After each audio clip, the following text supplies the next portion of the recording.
It is yet another chilly morning here in Nairobi and rainy. Welcome to New Day TV, both on Facebook and YouTube. I am your host, Chepkoech Towett, and I want you to go to our social media pages. Let us interact, let us share, subscribe, comment, and have a conversation with our guest today.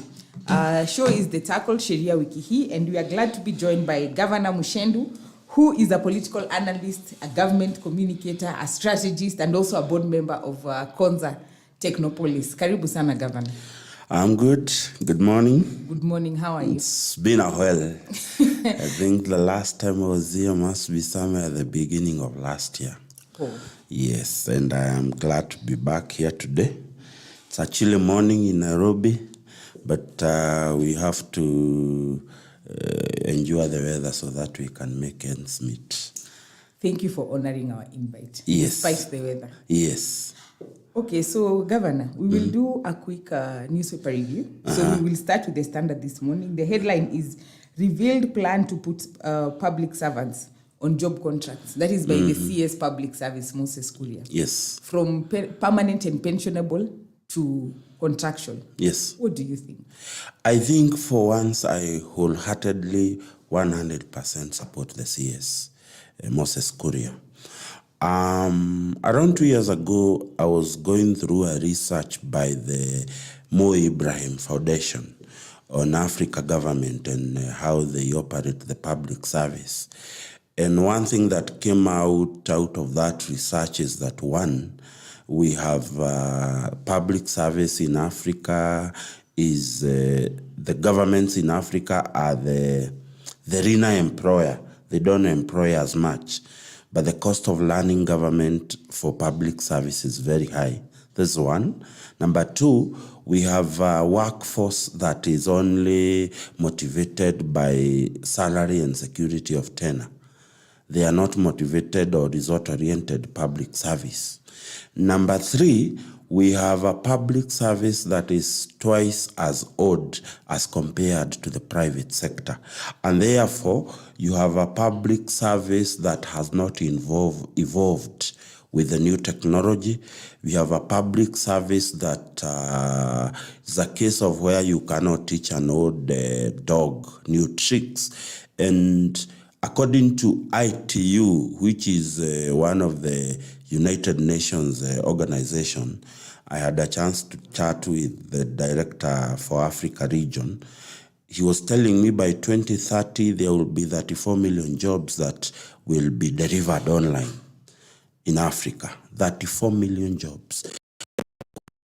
Do we have a rapid public service that is one, a bit younger? Number two, tech serve and innovation up to date. Number three, is it motivated public service and result-oriented public service so that we can acquire that space of the 34 million jobs that will be offered online in Africa by 2030?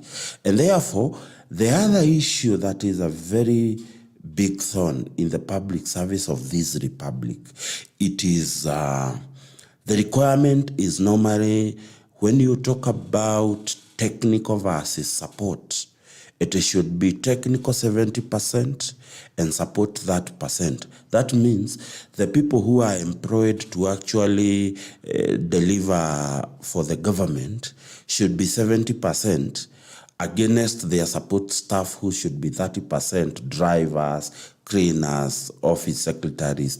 But you'll be surprised in Kenya is the other way around. The tech in this country is 30%, support is 70%. You will find a case of a ministry having 15 drivers who for the last 6 years have not driven any vehicle, but we continue to pay them.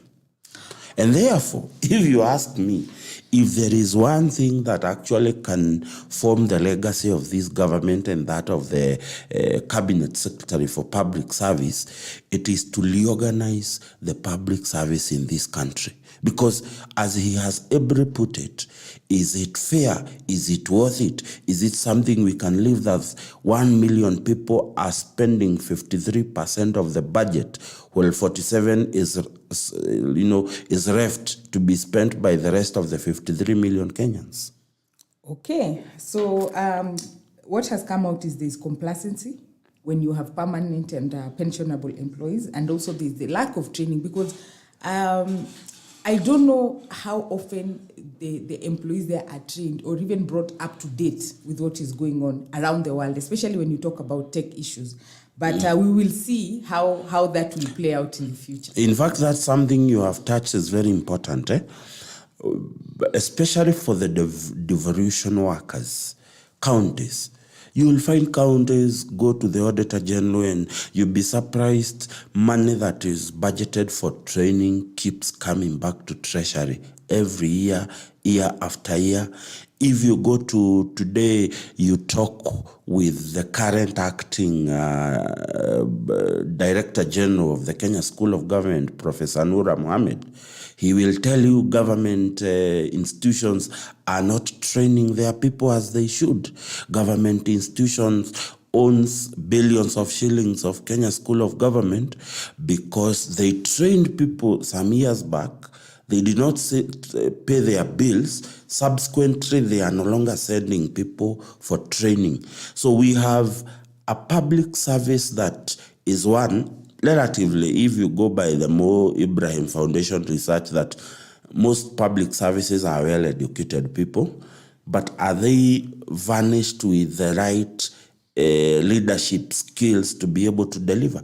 Look at the government parastatals, the CEOs of government parastatals, the boards, the PSs, the ministers, all of these people who are supposed to be the top leaders are on contractual agreements. They are not on permanent basis. But you come here for the Taco, if Taco was a big company, you have a CEO who is on contractual basis of 5-7 years or whatever, but you have a workforce that its only motivation is the fact that it is a PNP and he has to get into the office in the morning, but him attending office every day measured against his or her productivity. It's zero. Okay. Same newspaper, The Standard, there's a sub-headline, 45 killed, tens of thousands displaced by raging floods. As we have seen, there's been a lot of flooding. Again, on the Daily Nation, we are seeing households in flood-prone areas face eviction, says the president. This flooding issue is relatively because of our drainage system or lack thereof, of our planning, our urban planning, again, or lack thereof. So how do you think we should handle? Because this disaster preparedness and disaster management, as it is, because there are areas that have already flooded and people who need to be moved or, to be given some form of settlement as we see what to do with them. How are we going to solve this in the long term? Because it's been a touch and go every time. I think in the onslaught, I would like to first of all offer my condolences and sympathize to all the Kenyans out there who are being affected by flooding. And we really hope that one way or the other we can be able to alleviate their problems. I have in my thought the concern that we still are stuck with the same opening date of schools next week. And we quite have a very serious number of Kenyans who are affected, and their most immediate need right now is a shelter and how to ensure their kids are not sick from the cold. And I think that's something the Minister of Education would need to look at, what kind of a percent is affected by the flood.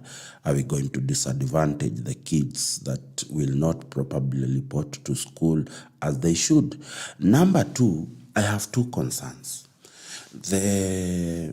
Currently, I want to actually appreciate the government of the day, because we have now a bill that I think it was passed. It was, the last I checked, it was in its second reading, and it was in the plenary session where members were contributing our disaster preparedness bill that is currently in Parliament. And it is going to address so many things in terms of how, as a nation, we address the calamities that befalls this country. It will address how we respond to disasters as they come. But nonetheless, it begs a question, two things.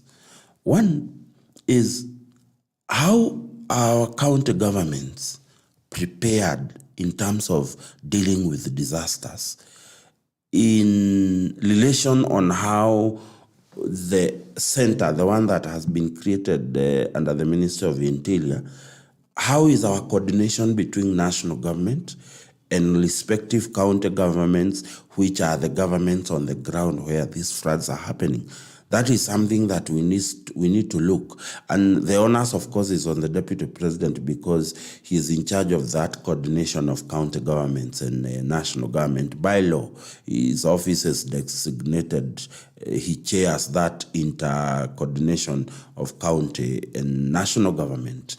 Number two, and this we must say, and most people may not like it, but we have people who have categorically built on riparian land, knowing very well you cannot alter the law of nature unless you have so much money that you can actually shift the direction of a river, which would mean, of course, you need to do a lot of excavation to move the river from its original area of passage. We have people, especially, and this is the problem we need to address with our informal settlements, because our informal settlements right now are the most affected.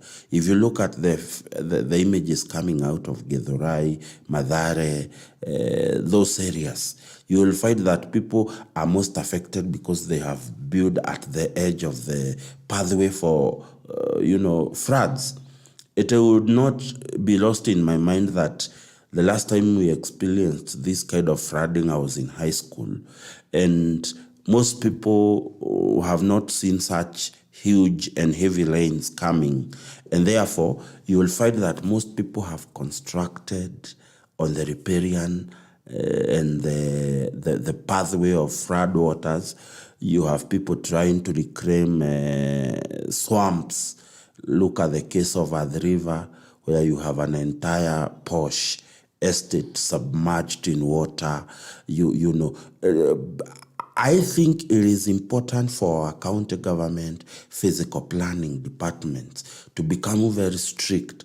If today as Muchendu I go to Kiambu County Department of Planning and I apply for a for approval of my structural and architectural and thereafter my construction permit, before that construction permit is awarded, the public planning officer in my sub-county should physically visit the area and the sites where constructions are being done.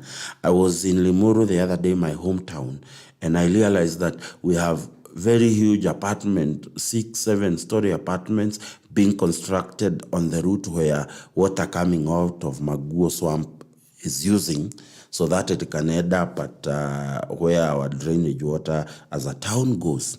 Somebody approved it knowing very well this was riparian. And therefore, the county government cannot escape the wrath of the people for approving buildings on land where they are not supposed to. Because when you talk about land physical planning has been done. If I say I want to build on a T/Ndeia whatever plot, the county government has what we call the master plan and the spatial plan of the county. They should be able to know that at this plot we have some riparian spaces left. Can we ensure that whoever is building this, because he is next to a riparian area, has not encroached the riparian place? And therefore, it is the owners of the county. And I think one of the problems, the county of Nairobi, and the major why we have floods, it is not that the city was not well designed. It is because the city was not designed to carry the kind of magnitude of people that are currently in today's city. Look at Lavington, look at Kireshwa. That place was never meant for high rises. In Kireshwa, you know, there were bungalow and mansionette areas in the years before. Today, you have people actually moving out of Kireshwa because on this side you have a 15-story building, on this side you have a...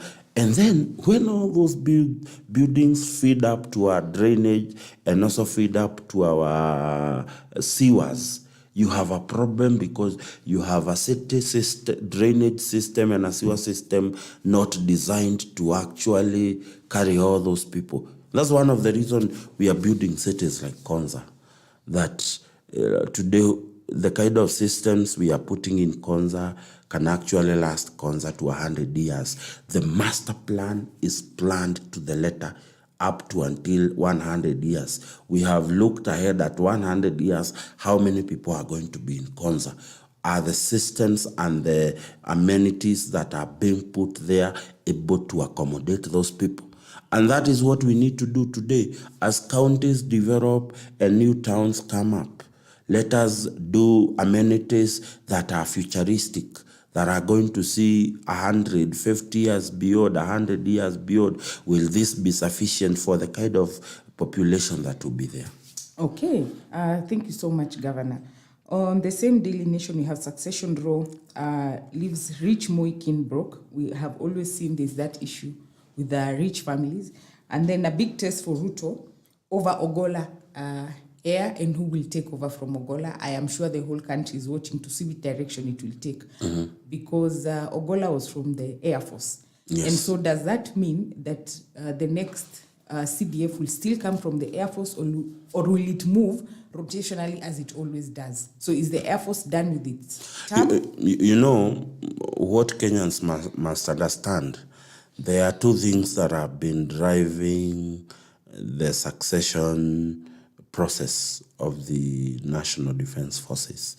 You have the Kenya Defence Forces Act of 2012, and then you have the Daudi Toje rules. Now, the Daudi Toje rules is what I would refer to a gentleman's agreement. They are not anchored in any law whatsoever.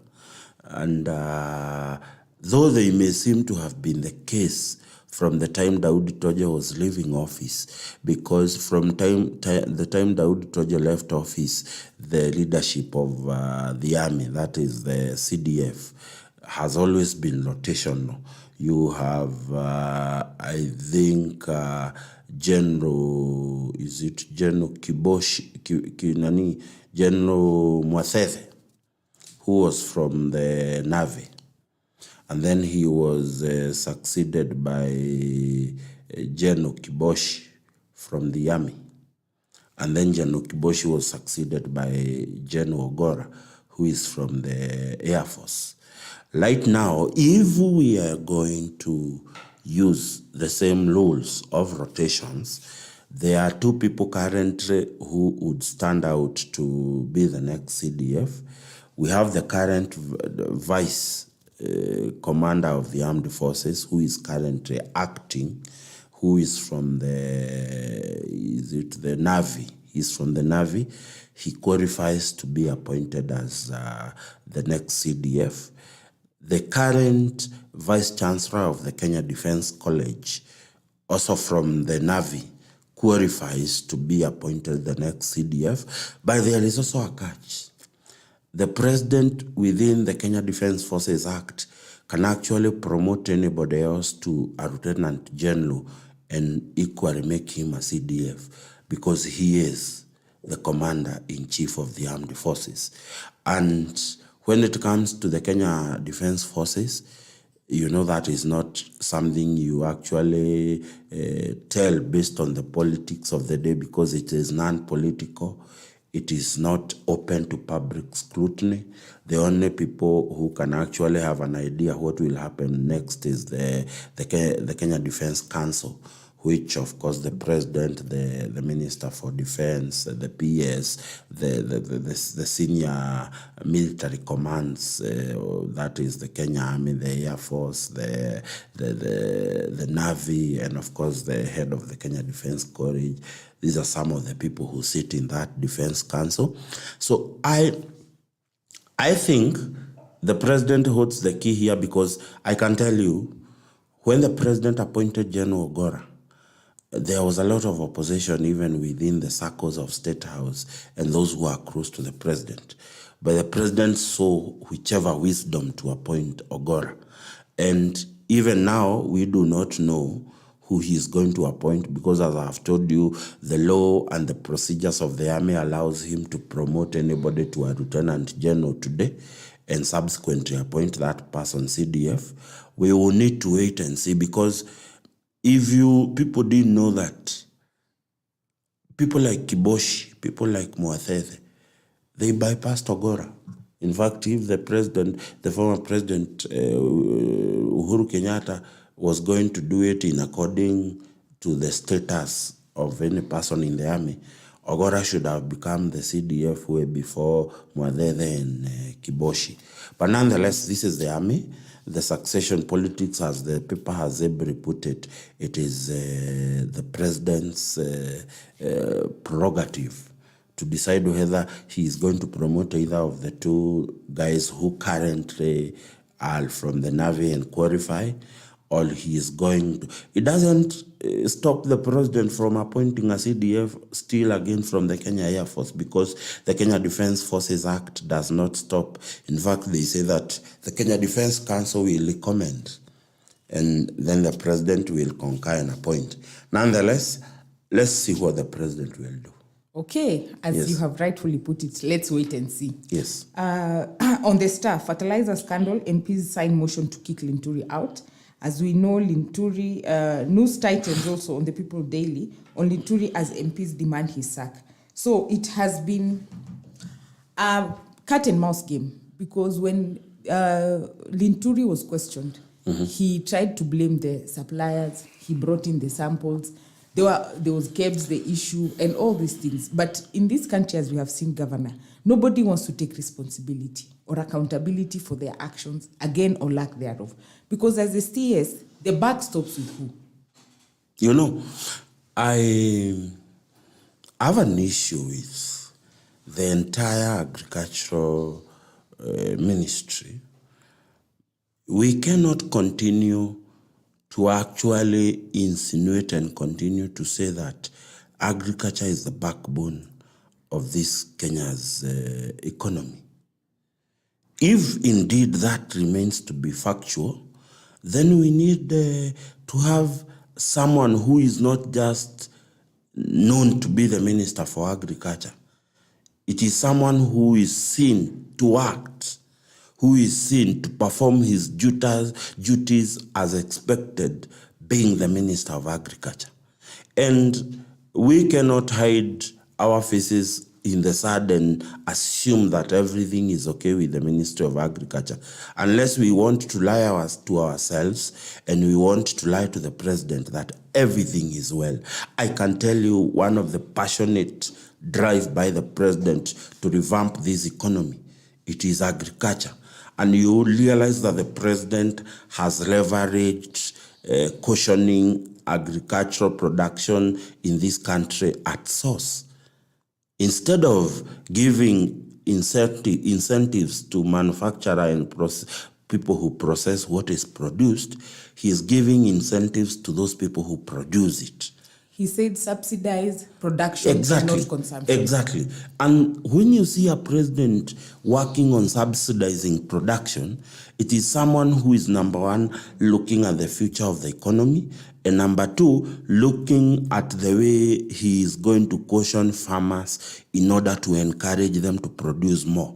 And therefore, I dare say that anybody standing between the president and that achievement, be it the Minister of Agriculture, be it anybody, be it somebody who is a senior person at NCPB, be it a senior person at Africa, what you call the Agricultural Food Authority, be it anybody, whichever, whether it is Carlo, whether it is Iril and whatever, any part of agriculture that is going to stop the president from achieving the desired results of getting maximum yield and supporting the farmer, I think that person, we have no alternative than to cut them loose. It doesn't matter whether it is the minister, because somebody, you remember the president a few weeks ago was at NCPB Eldoret, and none the rest than the president admitted that there was fertilizer that was not of, whether it is called fake, whether it is being said it is substandard, whether it is being said it is not what farmers ordered. The fact is that was an alteration of a procedural way of getting maximum yield. Somebody missed somewhere. And it cannot be that we will discuss it and then we will just go away without anybody taking responsibility. I keep saying, and I'll tell you a few people who stand out for me. The Minister for Public Service, the Honorable Moses Kuria, he has not allowed anybody else in government to take up his responsibility as the Cabinet Minister for Public Service. He is seriously outspoken on issues that are affecting the responsibilities given to him. The Minister for Health, the Honorable Nakumicha, she has ably been able to take charge of issues happening at the Department of Health. Look at the Hansard in Parliament, both in the Senate and the National Assembly, how she's tackling the issues as asked by members of Parliament. Very profound and very articulate. Look at the Minister for Labor. She has actually moved with speed, and we can see we are now in the verge of revolutionizing how we do labor. In short, the question would be, other than now that there has come a crisis, you never see the Honorable Rinturi take charge of his ministry. I'll tell you, one of the greatest state parastatal that has been created during the Honorable Uhuru Kenyatta's time is AFA, Agricultural Food Authority. AFA is one of the greatest parastatals right now that should be at the center of how we actually appraise agriculture professionally, leverage technology and innovation to improve agricultural production in this country. And I am glad that AFA is one of the people that are clients of the Konza Data Center. They are leveraging them so much available data in this country to actually improve agriculture. And therefore, I think the Minister of Agriculture, knowing very well that part of the biggest export for this country comes from agriculture, should be hands-on. And unfortunately for him, when you hear 110 MPs have signed a motion of censure, you can be sure that there is quite a number of substantial members of parliament from the ruling party who have already signed that. And I would agree with them. I think the Minister of Agriculture has performed dismally, and I think he has not lived up to the expectation. And I think before we can move any further as a republic on agriculture, somebody needs to take responsibility of what has happened there. Okay, and that marks the end of our newspaper review, but also just to hear from you, our viewers, what do you think should happen in that ministry? Is it, does it just stop with the minister being censured or, sacked? Or is there more that needs to be done within the ministry? And like our guest has said, to leverage on production and technology and everything else that we need to see ourselves depend on agriculture, if we call it the backbone of our country. So like, share, subscribe, comment. Let us have a conversation in the comment section on YouTube and Facebook. And let's hear your thoughts and what you think from wherever you are. So as we delve into our topic today, it is Sheria Wiki Hii, so law and a little more. And why we are saying law and a little more is because of the background threshold for IEBC commissioner widens. We have seen the MPs say that the next IEBC commissioner must have ICT and accounting background in their report. So it is no longer just enough to be a lawyer, because we've always seen the chair as a lawyer. Yes, Governor. Well, I think for me, I have a feeling that when we get to the committee of the whole house, that amendment might be struck out in this sense. There are two levels of management of election in the country at IEBC. You have the commissioners, and then you have the secretariat. Commissioners have no business managing the day-to-day learning of the IEBC. It is the secretariat that is headed by a CEO. And that is where the technical knowledge that the National Assembly is demanding is needed. Because let me tell you, you cannot amend the requirements that will kick out most Kenyans of an opportunity to become a commissioner at IEBC. For instance, I am not an IT expert myself, but I am a board member of Konza Technopolis, which is a smart city, which is leveraging technology and innovation for future development of this republic. Does that make me a useless person in that board? It doesn't, because Konza is not just about ICT. It's also about what we call investment, because we need investors to come and invest. It is all about, we are leveraging electricity. Engineers are needed because the city can't run without engineers. Architects are needed despite it being a smart city. The emergency responders, it is a city, they are needed there. And therefore, it means that while we may have, including my CEO at Konza, he is an expert in procurement. That is his area of background. But that has not stopped him from being an excellent CEO who is steering that ship. And therefore, why are you insisting that the IEBC commissioners must have an ICT background? That IEBC commissioner will not be the ICT officer at the National Tallying Center. You know, it stems from what you've just said.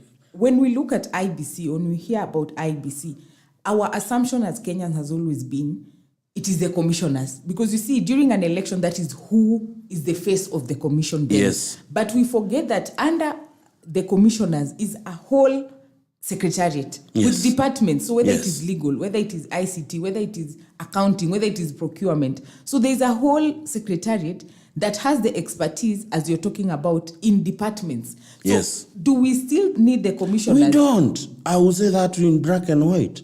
You do not need the commissioner to have an ICT background. You don't. You do not. It is the reason why the IEBC Act has provided a secretariat which is populated with all sort of experts. You have the ICT experts, you have the governance experts within the IEBC systems, you have system analysts, you have data or cybercrime analysts within IEBC, you have people who do coding there. You mean, that is where you need all that technical support. And anybody telling me should be able to tell me that we have looked at the IEBC Secretariat and we have found that it cannot do its job. Now that we are demanding that IEBC commissioners to actually have knowledge of what is not their responsibility. Unless we want to also amend the responsibilities of the commissioners into direct managing the election and the systems that are managing our election, then telling somebody to have an ICT, you are simply amending the Bill of Rights, which provides that qualified Kenyans do not have to have the specific. It's the reason today, if you want to become the president of this republic, the constitution is very profound and very clear. You must, in the least, have a degree from a recognized public university. It does not matter whether your degree is religious. It does not matter whether your degree is in computer science, whether your degree is in whichever field. But they have said, bottom line, you must have a degree. The same threshold we give to the highest of the land. Then you must tell us, as a president, you must have a degree in investment because it's one of the things you leverage as a republic. Therefore, I tell the members of parliament and those who are bringing those proposals, please do not amend, because if you put a specific requirement in our education platform for a commissioner, then you are actually amending the Bill of Rights. And the other thing is, the law, that law becomes also discriminatory because what is the mandate of the IEBC commissioners, as per the IEBC Act? And also, there's a law of the chair must also be a lawyer. What was the thought behind that? Well, that is what I am saying, that when you talk about the chair being the lawyer, it is the people who put it. I still feel that it should not have been a must or shall. When you talk about the chair being a lawyer, it should have, the way they say that it is an added advantage for you to have a degree in law. Because, of course, the IEBC activities by nature are profound, they are very straight, and they are mostly concerning about the laws. And anything IEBC is doing is prone to challenge in the court of law. And therefore, having, of course, a chairman who understands the legal jargon is an added advantage to the commission. And I want to believe that because the responsibilities of the chairman is to steer the ship of IEBC, whose two major responsibilities in the Republic, it is to oversee our election process and deal with our boundaries and delineations. And those are the two major responsibilities of IEBC, and they form the existing of IEBC. They deal with our election process, they deal with our boundary reviews as given by the Constitution. And therefore, those two things revolve around issues to do with rigor. It is okay. But when you talk about the chair must be a lawyer, I find that to be discriminatory, because I, Muchendu, may not be a lawyer, but I think I have gained enough experience to become the chair of IEBC and steer that ship in the right direction. Because again, at the end of the day, the IEBC has a very assertive, with a lot of authority, office of the legal affairs of IEBC. There is a specific person provided for at the secretariat to deal with the legal matters of the commission. There is a person at the secretariat who his main or her main role is to deal with ICT issues at IEBC. And whichever aspect the IEBC secretariat is well varnished with the right technocrats and the right technical people to deal with in all issues that may arise. They may be from civic education, because the secretariat provides for a department for civic education, the one that you see going around and telling people the importance to vote, the procedures of voting. Then it beats the very essence of demanding that the chair must be a lawyer. And maybe somebody should help me. At what point is he going to apply that law outside the mandate of the commissioners? Because it is actually very discriminatory to demand the IEBC chairman must be a lawyer. Why do I say that? The Commissioner for Higher Education plus the Kenya National Data of Bureau of Statistics have said that we are about 1.6, 1.7 million Kenyans with degrees, of which 400,000 are fake.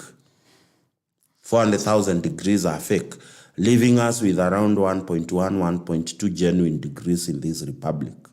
And therefore, when you demand that, you go ahead to demand that the chair of IEBC must be a lawyer, there is about 100,000 Kenyans with raw degrees.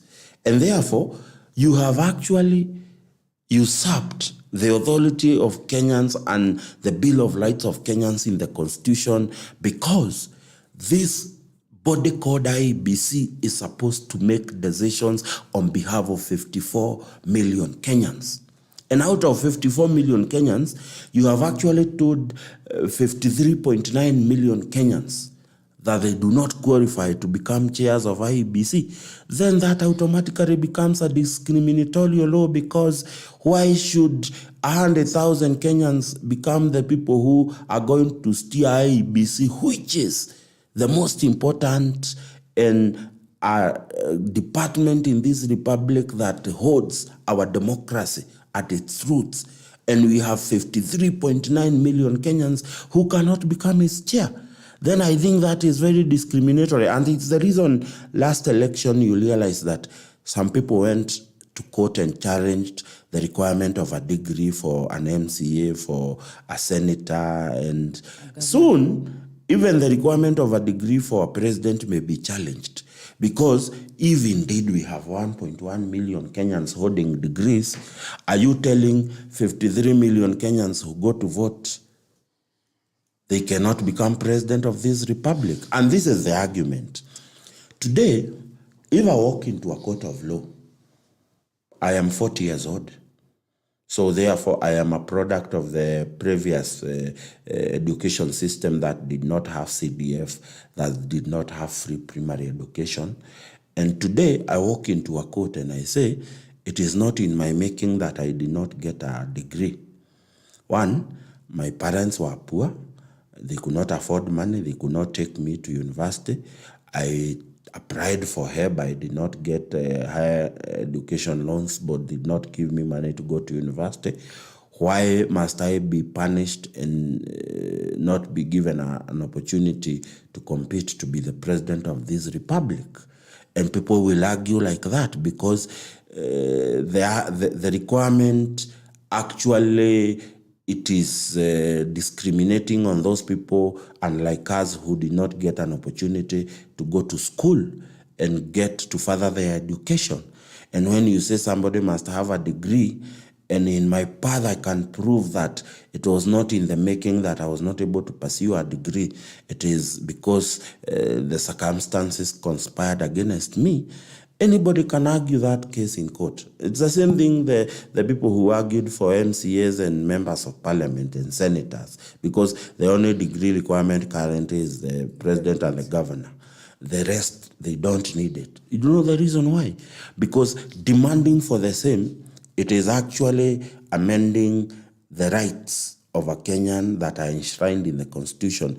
That, and I keep saying, if the person I'm electing must have a degree, then let those with degrees also go and vote. The right to vote must be equated to that right of being voted. Okay, Governor has said those with degrees, if that is the requirement, are the ones who should go to vote. Because we've also seen after elections or announcements of our presidential elections, when the petitions are taken to the Supreme Court, it is not the commissioner that represents IEBC, as much as he must have a law degree. Yes. They always contract other in fact, legal minds. In fact, the chairman and his commission are always respondents. They're entangled in whatever yes, is going on. In fact, you realize that every Supreme Court petition that is taken to the Supreme Court, who are the first respondents? The chair of the commission. The chair of the commission. The second respondent is the IEBC itself. The third respondent, of course, the fourth, the person declared winner and what have you. And therefore, having a legal requirement as the chair is, I would see it as an added advantage. It should never be a requirement, because you can be the chair of IEBC and be a surveyor or a quantitative surveyor. Boundaries review. Yes. And I'm glad that you've touched on it. Yes. And it lapsed. Yes. The one that we were supposed to do. Mm-hmm. And now with all these issues coming up with IEBC, because again, there was the issue of let us expand the team that, chooses the commissioners. Yes. And we are yet to see how that goes. So when do you think we'll do our boundary review? I think, of course, now with the amendment of the IEBC Act ongoing in Parliament, I think as a country, we are not that far off in terms of doing boundary review. But this is the catch.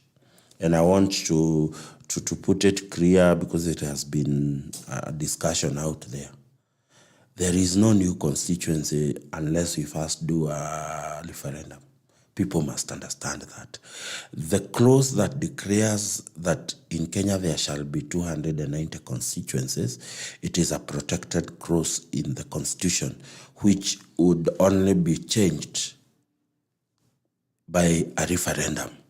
So there is no foreseeable referendum between now and the next election. So a creation of a new constituency should be something people need to forget about. That is one. Number two, the only thing that can happen, we can shift a boundary of a constituency. For instance, I am from Limuru. We are neighbors with Kikuyu constituency. We can probably say Nach Ward, which is a very dear area to the majority leader of the National Assembly, the Honorable Kimani Ichung'wah. Nach Ward and Karai Ward form the greater Deya area. We have Deya Ward in Limuru. We can say, let us pick Odhero Ward in Kabete and put it in Kikuyu, then pick Nachu and put it in Limuru, probably pick Bibilion Ward and put it in Rari, depending on how you see. We can actually change boundaries. Number two, we can increase the number of wards in any constituency that is not protected. And in fact, it's one of the things I am hoping we can leverage to be able to make and to have devolution make sense. We have as many smaller units of the county government as possible.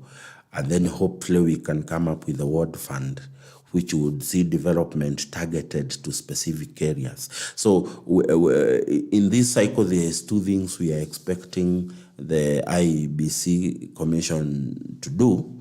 They are going to deal with the issue of the protected constituencies, especially like those in Madera to a constituency like, you call the one that Madhioya, they will deal with that issue. And likelihood is that they will need probably, like in the case of Madhioya, you may find part of Gaturi Ward, which is in Kiharo constituency, might be cut to go to Madhioya so that Madhioya can meet the necessary prerequisite of being a fully-fledged constituency. So therefore, without the creation of new constituency, that is why this issue has not really gotten the kind of politics around boundaries that would actually have had, like the one that we had between 2010 and 2012 when we were actually doing the new constituencies. So therefore, I think the contention and the politics will be boundaries, because the IEBC can also actually redesign the boundaries of counties. You have had an issue of counties actually fighting for portions. They belong to this county, they belong to that, and all those things. And I think for me, the question would be, if we were to have a referendum to increase the constituency, that would have been the biggest battleground for the boundary review. But now that we are not talking about creation of new constituencies, and that is one of the things that BBI sought to bring when they were bringing BBI. They were actually using a shortcut to amend the constitution for the creation of more constituencies, which did not happen. But also, Governor, as we look at the legalities around it, do we need new constituencies? I don't think we do. I don't think we do. I have always thought in my mind that we can introduce the issue of the college vote, like it happens in the US. The college votes for any state in the US is defined, or it is given in accordance with how many congressional districts are in any particular state.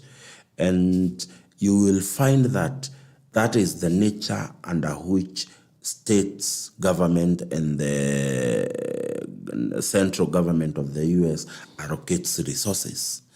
And therefore, for instance, if you were to pick the member of parliament for maybe Garissa town constituency against the MP for Roiro constituency, which is probably thrice or 4 times bigger in terms of population than Garissa town constituency, that particular constituency in terms of resources should be allocated more. In terms of voting pattern in parliament, it should be allocated, the courage voting system would allocate them more votes than the person at Garissa town. We do not need to increase the public wage bill by creating more constituencies. The creation of more constituencies would mean you create more positions to employ people, you create more, you use more space to create offices, use resources to build those offices and all those things. Well, we can actually deal with the issue at hand. I have seen, and I say this at the risk of sounding like I do not agree with most politicians in Mount Kenya. I've seen Mount Kenya cry fall in terms of how our revenue allocation formula works.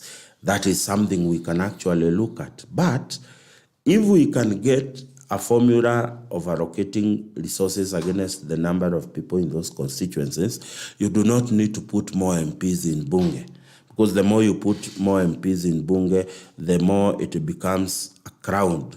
And when it becomes a crowd, the process of making decision becomes even more complicated.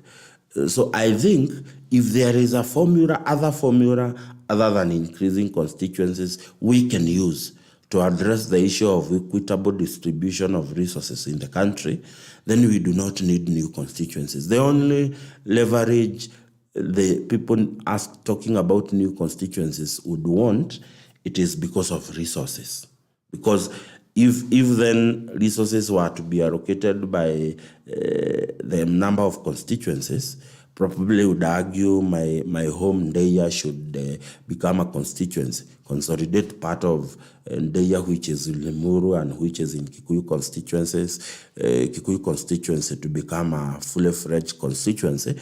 If that means that my people are going to get more resource allocation, I think we have already created more sub-counties, national government sub-counties, which county government should also follow suit by creating more sub-county centers, which would allow us to deal with resource allocation easier.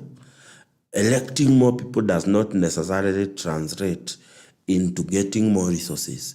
We can actually think on how to get more resources without creating more political offices. Nonetheless, it is just a personal opinion. I know it will not be popular by future politicians, those who aspire to become politicians. They see themselves becoming MPs if there were more constituencies. It's not a bad thing, but in the current discussion of public service wage bill, is it the appropriate thing to do? Or should we address other avenues of allocating and trickling down resources to people without necessarily creating more political offices, which of course becomes another bureaucratic process? And just for that, Governor, yes. Because some of these laws that we make, one, we are over-legislated, and two, they should be laws also for posterity. Because today we could be talking about the need for more constituencies, but then tomorrow the issue is a whole other, and then you have 400 constituencies. What do you do? You know, today, have you realized that sometimes there are people who will still head up this particular parliament without doing any meaningful contribution? Because there are things that will work against them. One, we have a caliber of members of parliament in the National Assembly who were not elected on their eloquence. They were not elected based on how they articulate issues. They were simply elected because they said CDF will do this, or they had money that they gave people, and people overlooked the very necessary issues like eloquency, the issues like how does that person prosecute affairs of National Assembly. That is one. Number two, you have the National Assembly Speaker who has been in Parliament for a very long time.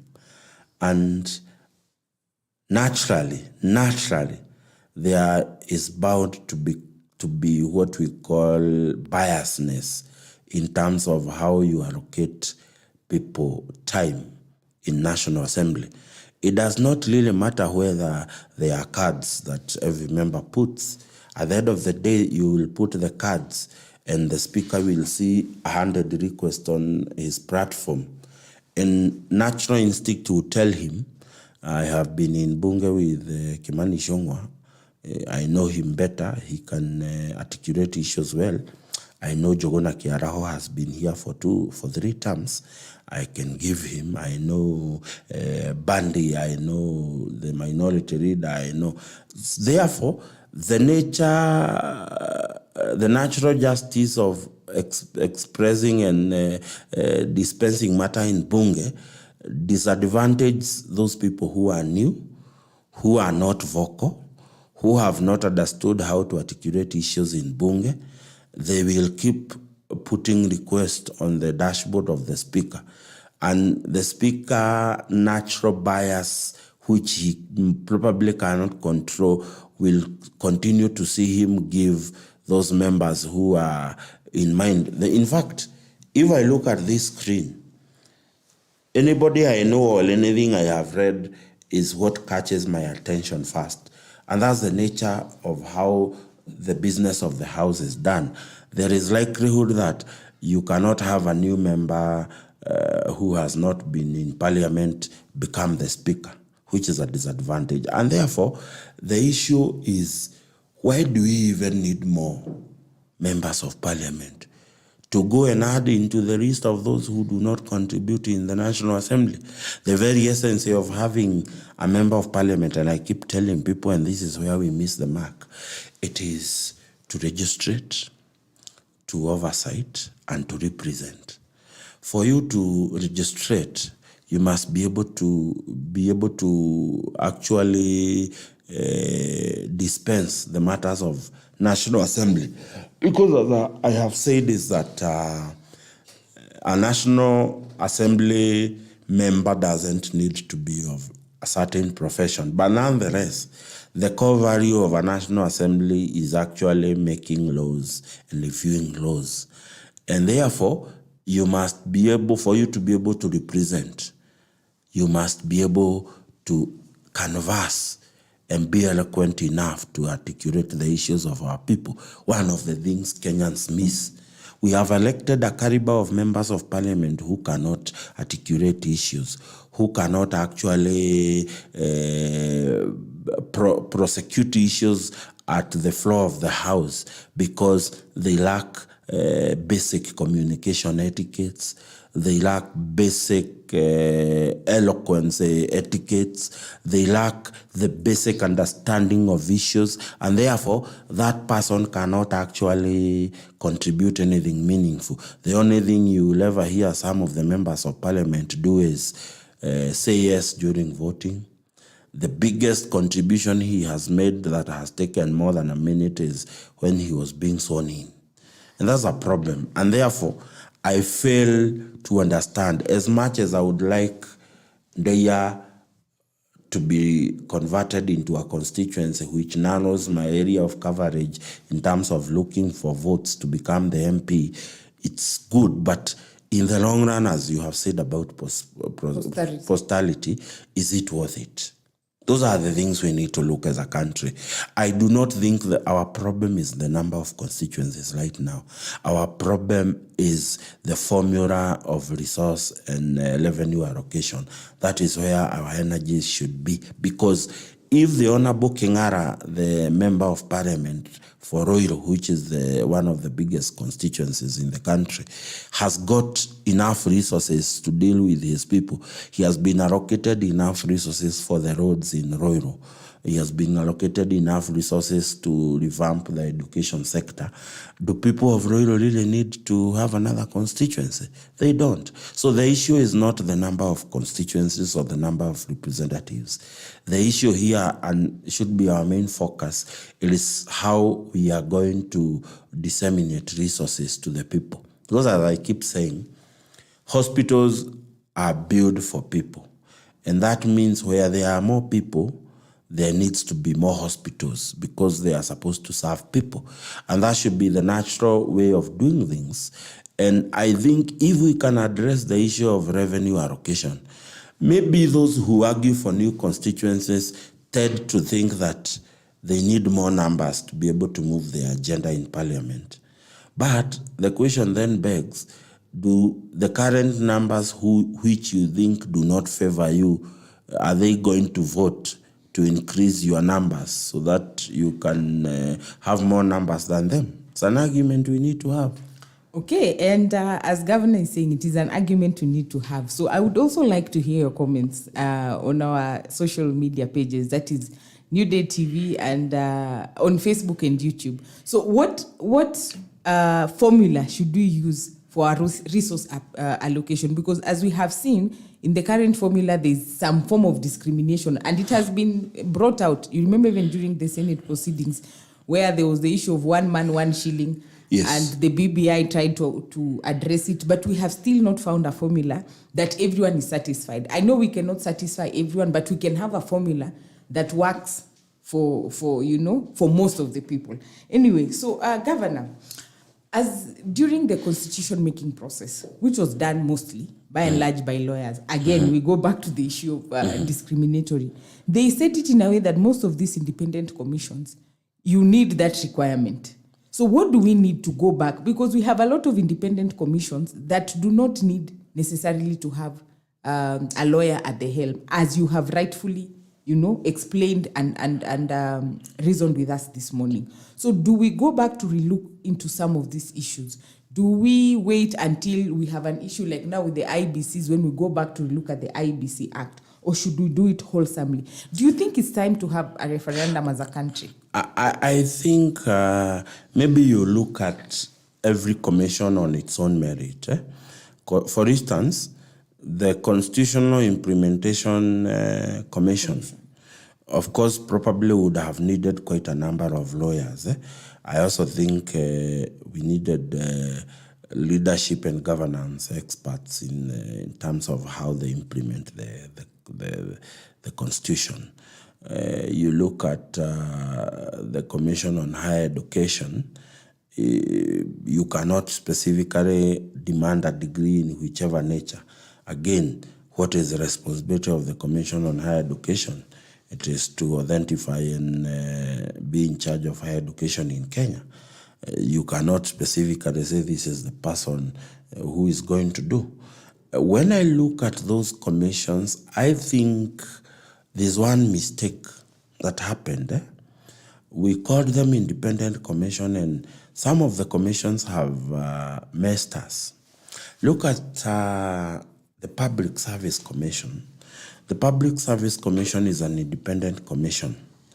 Those who have come before the current, I think the current chair is Ambassador Mushiri, who is the current chair of the Public Service Commission. Has the Public Service Commission and its independent approach done justice to the Republic when you have technical versus support, with technical being 30% and support 70%? It is the work of the Public Service Commission to actually make sure that the Public Service Commission lives to its ethic. But there is one thing we missed, and I think this is where the problem is. There is no single independent commission that can operate in isolation. It might be independent, but it cannot operate in isolation. It has to be dependent with any other government institution or ministry or parastatal. And I think we need to look on how do our independent commission work in collaboration with the rest of the government agencies, because Public Service Commission might be an independent commission, but they cannot come to Kari, for instance, or to Kengen and tell them you need to employ 20 people. They have, number one, to deal with, talk with Treasury, so that Treasury can ascertain whether that particular government agency has budgetary allocations to add more staffs.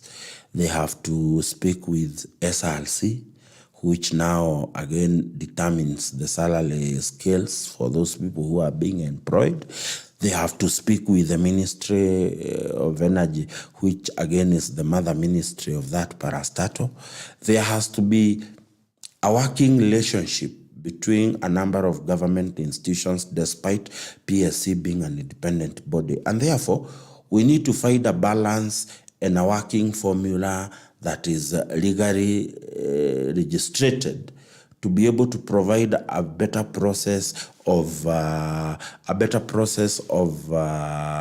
dealing with employment issues. If you go to the Energy Regulatory Authority, it has to deal with Treasury, it has to deal with the central bank, because central bank, again, on the other hand, controls the interest rates.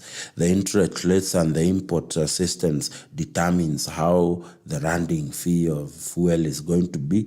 So one of the things that we missed at the creation of the new constituency was the idea of, the creation of the new constitution was the idea of interlinking and coming up with a legally provided procedure of making these commissions work seamlessly and work with a relationship with other commissioners. So I think I agree with you. Constitutional document is not a document cast on stone.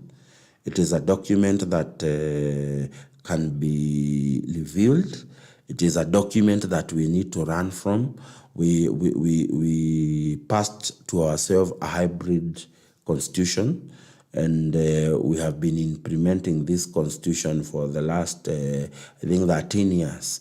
And 13 years is a document that we can look and see whether is it serving us well, where can we address the issues. Because even the great American Constitution has been modernized and has evolved through the first, the third, the fifth, the whatever, all those amendments. They continue to define the American Constitution. And it is why the American Constitution, despite being made so many years ago in Philadelphia, it is still relevant to today's. The American Constitution can still be relevant with the new technologies and innovation, because they continue to amend the Constitution so that that Constitution can evolve and meet the needs of the Republic right now. So I think that is something we can actually look at. Okay, it is a living, it is a living Constitution, and that can be put up again for a referendum and look into. But you see, the other thing with our Kenyans is when you call for a constitution referendum, it is also a way to sneak in. Kenyans, we feel like it is a way to sneak in your own issues that we might not be privy to. Of course, that is a risk we must take. If we want to pass the constitution, those are some of the things that we want to do. I'll give you an example. The National Assembly had received a proposal to actually amend the PFM Act, the Public Finance Management Act, so that we can have the management for county assemblies move from the controller of budget directly to the accounting officers of the county assembly, who are the clerks. The idea was to make county assemblies autonomous, because today a county assembly budget has a ceiling, like for Kiambu has a ceiling of about 1 billion, but they never receive that money directly from the exchequer. That money has to go to the county consolidated accounts, And then the chief officer and the CEC finance have now to disperse the money from the consolidated account to the county assembly. That means that the governors and the counties have abused that privilege. They withhold money for county assemblies and they make them, do things for them before they can actually be given money meant for their salaries, money meant for their training, money meant for their foreign trips to continue running and all those things. You will find that money goes to the county, the governor instructs the chief officer finance to withhold the money, and then he is going to twist the assembly into passing the agenda of the county. That means the county assemblies by nature now are an extension of the executive of the county. So there was a request to amend the PFM Act to have a provision where the money from the exchequer goes directly to the county assembly. But that particular request has never seen the light of day in Parliament. It is because there are other people waiting for an opportunity and an opening to amend the PFM Act, something that the National Assembly feels that people will take advantage if today we brought a miscellaneous or an amendment, a specific amendment bill of the PFM Act. There are people who are going to sneak in so many other amendments, and we cannot actually stop them because we have opened the floodgates. And therefore, I think Kenyans are very worried that if we propose a single amendment of the Constitution, we are going to give rise to so many other thousand intended amendment of the Constitution. We are talking about referendum. If today we talk about amending the Constitution to registrate a new trend of the Independent Commission, what stops another someone to bring an amendment that seeks to extend the presidential remit? You get? So those are the hazardous effect that comes with any proposal to amend the Constitution, especially that one that is requiring a referendum. Okay, it comes with the territory, as the governor has rightfully put. Yes. And Governor, we Yes. have come to the end of our discussion today. Yes. I thank you very much for joining us Yes. and braving the cold. Yes. Najua kuna baridi sana, Yes. especially where you come from. As I think in Limuru we are accustomed to the code.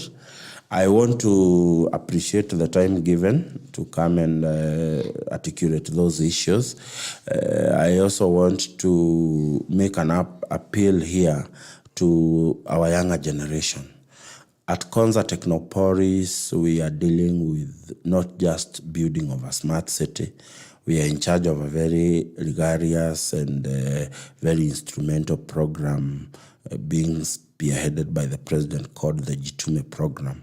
The Jitume program is seeking to advance our knowledge economy as a country, and the Jitume program is also seeking to give young people in our public service and our young entrepreneurs an opportunity to be able to be part of the global village in terms of how we do business, how we are leveraging innovation and technology to move this country. So Jitume is seeking to train people on, one, how to work online and leverage the 34 million jobs that are expected to be provided by online platform by 2030 in Africa. How much of those jobs can come from the country? We have institutions that require the prowess of young Kenyans who are good on ICT overseas. You have quite a big number of huge economies in Europe now suffering from workforce deficiency. You realize that one of the biggest resource for this country, it is workforce. We have a young, educated workforce, that can leverage opportunities that are out there. A number of institutions and economies in Europe do not have the workforce and the prowess to do some of these things. Some of these things do not require you to move to Germany or to move to Italy or to move to the US. Requires you to be connected seamlessly with whoever is needing that service on the other end. So one of the biggest things we have leveraged at Jitume Center, it is we have realized one of the hindrances for our young people to become technology and ICT compliant, it is availability of gadgets and centers where they can learn this. And it is on this view that we have partnered with what we call the Communication Authority. There is a fund at the Communication Authority that is going to fund what we call Jitume program in around all the 47 counties.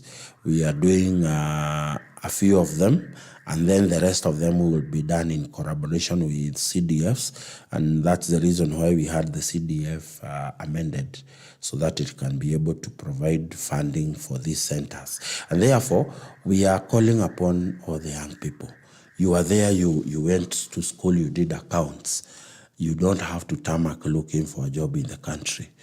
Just enroll and walk into your MP's or constituency office and register yourself to be part of the Jitume program. We are rolling out like our ICT hub in Limuru is almost complete. Konza is going to do the equipping of the same. They are going to provide the platform of training and subsequently link people up with online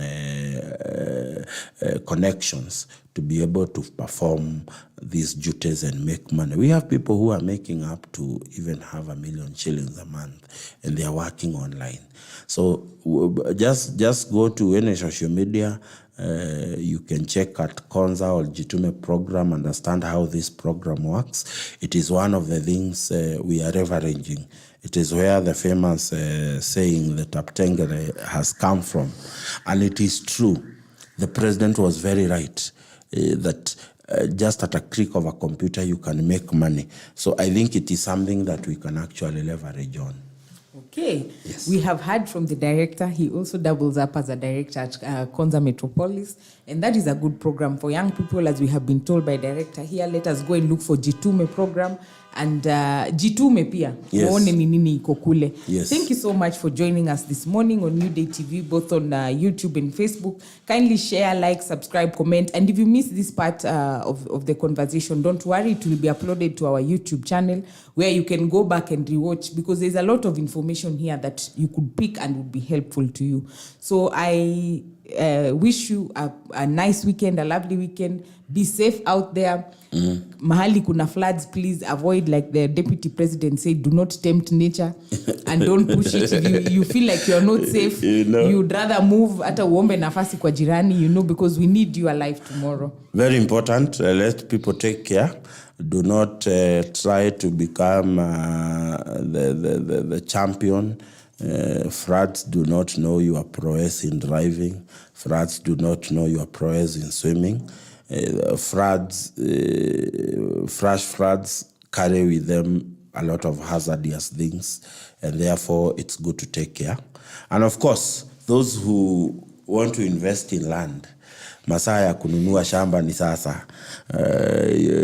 If you find land that is not submerged in water, you can buy it. Saizi hata wale wanauza mashamba, they are not taking people to site visits. I was talking to a friend of mine, anaitwa Surveyor Kigathi. He does a company called Hostep, and I was asking him, my friend, is the site visit ni nini? He was kind enough to tell me, Muchendu, even if you want site visit, kuja kesho, we are selling genuine properties. But I think Kenyans, because it's a sad thing, when a Kenyan has bought land and invested a house of 16, 20 million, and then you wake up in the morning and you see it submerged in water, there is a problem with our core value as a nation.